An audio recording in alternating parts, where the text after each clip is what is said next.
Cardiff City and Wales footballer Keith Pontin has been described as a strong and tough defender.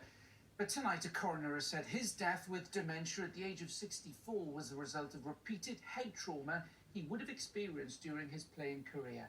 His inquest heard he would have headed the ball a considerable amount of times.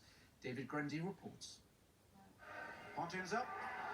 Keith Pontin won 2 caps for Wales and made nearly 200 appearances for Cardiff City in the 1970s and 80s.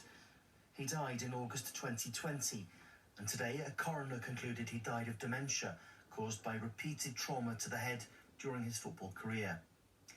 This was Keith with his family at the age of 61 when we filmed with him in 2018. He'd been diagnosed with dementia 3 years earlier. His wife Jan said it had a huge impact on their family. Keith doesn't work anymore, so he's had a financial impact on us. He can't drive anymore, even going out with friends or family, because Keith doesn't tend to sort of engage that much if he's in company. So it's had a massive effect. I mean, Keith's not really the same person that he was. You know, he's here, but the personality has changed so much.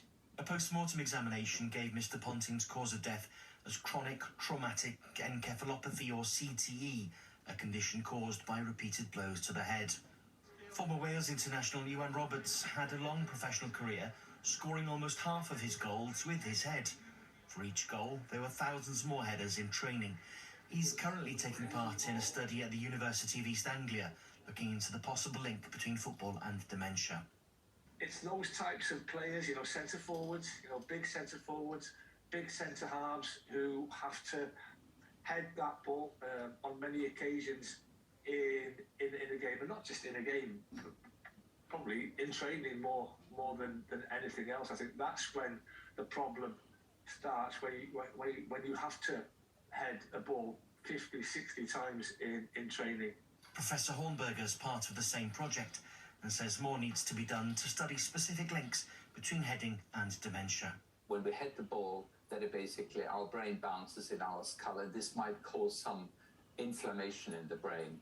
And this inflammation is known really to can cause quite a lot of changes in the brain, which leads to CTE, so that nerve cells in the brain might die.